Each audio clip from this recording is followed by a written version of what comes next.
Olá, meus amigos. Sejam muito bem-vindos ao canal A Resposta Está na Estrela. Estamos nos capítulos 30 e 31 do audiolivro Como Vivem os Espíritos, por Antônio Fernandes Rodrigues, edição atualizada por Tânia Fernandes de Carvalho, um guia surpreendente sobre a vida após a morte. Capítulo 30. Tribunais Espirituais. Ó, exclamei em voz sussurrante. Por que motivo confere o Senhor atribuições de julgadores a espíritos despóticos? Por que estará a justiça nesta cidade estranha, em mãos de príncipes diabólicos? Nos diz André Luiz. É costumeiro ouvir nos meios espíritas dizer que o tribunal que temos de enfrentar é o da consciência, o que é verdade, mas também existe nas regiões umbralinas mais densas, como aqui na Terra, um tribunal presidido por um juiz que julga os infratores da lei, os quais não dispõem de advogados de defesa, porque os réus nada podem esconder ou inventar, pois se apresentam tais como são, já que o perispírito é um livro aberto aos juízes desses tribunais. É por isso que não devemos criticar as religiões que falam que ao morrermos enfrentaremos o tribunal que nos condenará ao inferno se aqui na terra tivermos uma vida de libertinagem, roubos, assassinatos e outros crimes. Cada criatura terá inevitavelmente a punição que merece, segundo o crime que cometeu. É natural que isso aconteça, porquanto iremos para o plano espiritual que merecemos. E se somos criminosos, seja qual for o crime, é natural irmos para os planos inferiores, onde existem espíritos que exercem esse mistério e que inconscientemente estão ao serviço de Deus, porquanto o mal só pode ser corrigido pelo mal, conforme nos ensina André Luiz, quando descreve com riquezas de detalhes uma sessão de tribunal numa cidade dessas regiões purgatoriais. A cerimônia inicia-se com a entrada dos juízes, assentados em andores, conduzidos por dignatários, precedidos por funcionários rigorosamente trajados à moda dos oficiais carrascos da Roma antiga, carregando a simbólica machadinha ao ombro, ladeados por servidores diversos, ao som do rufar dos tambores. Os juízes assentam-se no local apropriado e um deles abre os trabalhos com uma preleção em que afirma que eles, os juízes, não punem nem recompensam, pois cada um já se condenou ou recebeu a recompensa de si mesmo, e que a função dos juízes é de selecionar e aplicar as penas ou absolver em lugar e tempo justos. Materializaram-se três entidades espirituais, os seletores, uma das quais porta pequeno instrumento cristalino que registra as condições morais de cada criatura e transmite os resultados aos seus auxiliares que os anotam em folha de papel.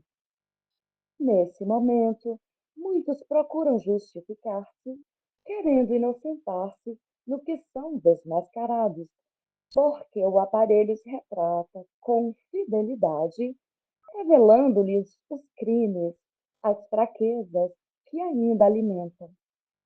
Realmente, ninguém poderá enganar nem escapar da justiça por meio de nenhum expediente, como acontece aqui na Terra. Ao desenrolar do julgamento, cenas dramáticas ocorrem, como a de uma senhora que, ao ser chamada pelo juiz, aproxima-se dele e tenta inocentar-se, mas, como vê que é impossível mentir, acaba confessando que matou 4 filhinhos e o esposo. O juiz então diz: como libertar semelhante fera humana ao preço de rogativas e lágrimas? Não passa de uma loba. Ao serem pronunciadas essas palavras, a infeliz foi alterando a fisionomia até assemelhar-se ao animal evocado. Entortou-se a boca, o pescoço, curvou-se espontâneo para a frente, os olhos alteraram-se dentro das órbitas. Siniestra expressão revestiu-lhe o rosto sob poderosa ação hipnótica. O corpo perispiritual da ré obedeceu à ordem do terrível juiz.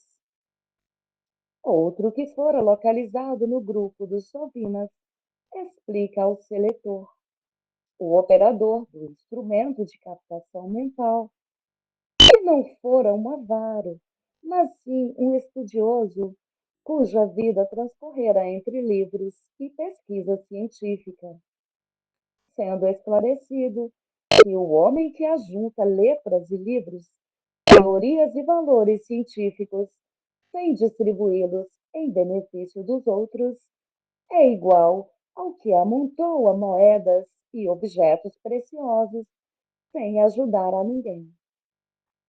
A sentença é a mesma. Uma pessoa que fora considerada caluniadora porque se achava nesse grupo, exclama revoltado: fui honrado, bom chefe de família, honesto e digno, porque estou entre os infelizes? Resposta: porque você inventou enfermidades para conseguir a aposentadoria indevida, respondeu o seletor, utilizando-se de funcionários subornáveis, obtendo descanso remunerado durante 40 anos de sua existência terrestre, não fazendo outra coisa que dormir e conversar sem proveito. E o chefe do trio de seletores, que identificava os diversos grupos de pessoas por afinidades de viciações e crimes, foi adiante em sua tarefa de desmascarar os que julgavam poder escapar das punições que lhes eram impostas.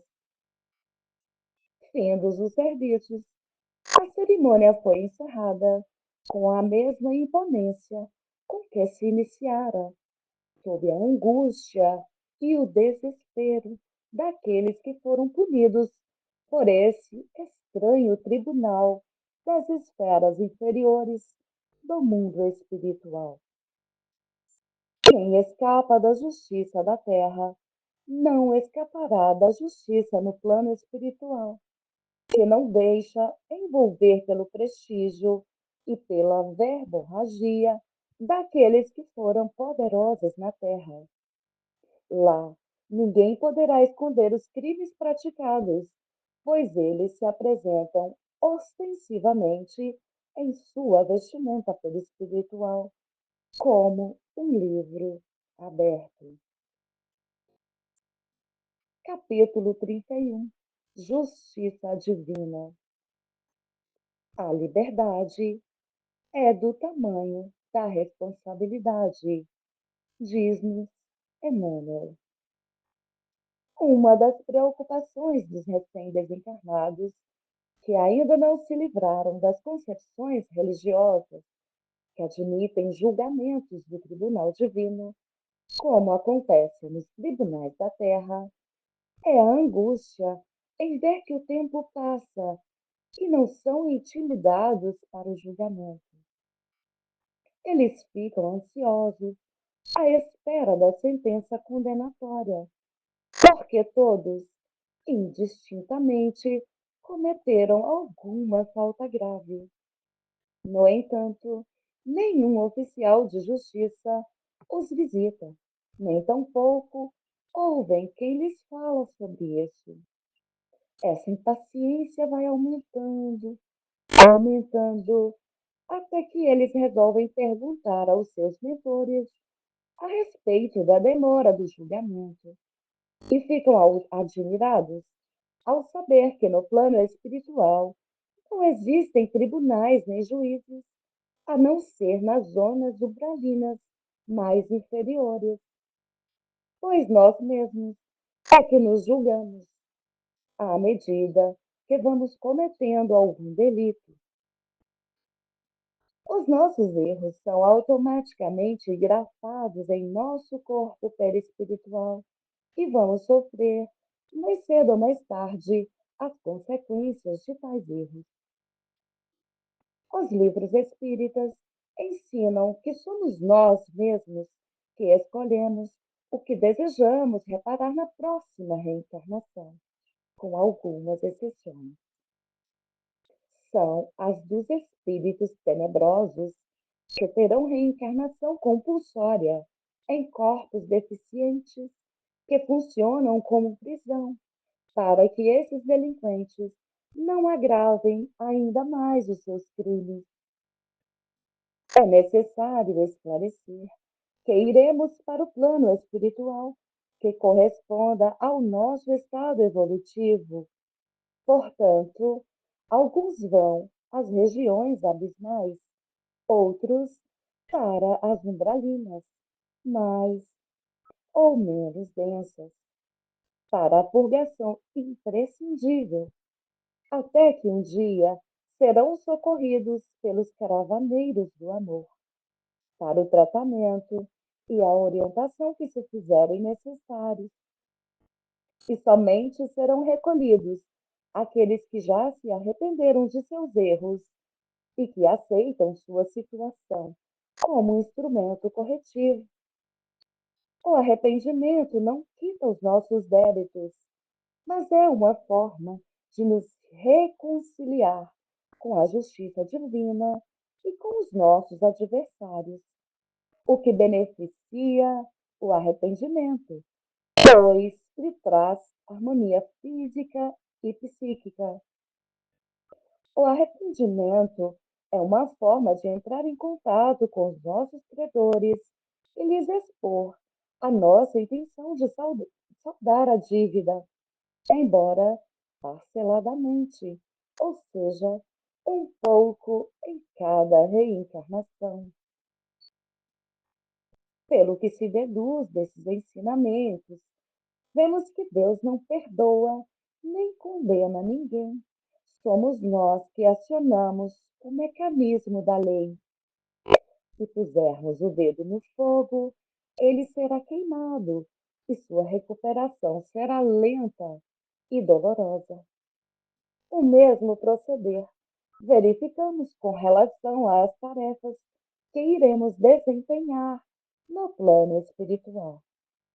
O serviço não nos é imposto pelos mentores. Eles aguardam a nossa iniciativa, que ocorrerá quando nos conscientizarmos da necessidade do trabalho como a melhor terapia para os nossos males e como crédito que poderemos utilizar.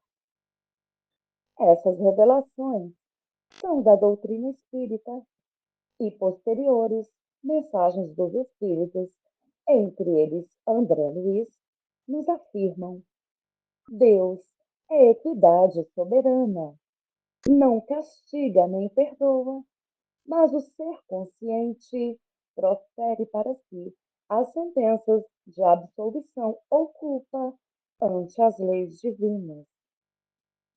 Nossa conduta é o processo, nossa consciência o tribunal. Assim, encerramos os capítulos 30 e 31.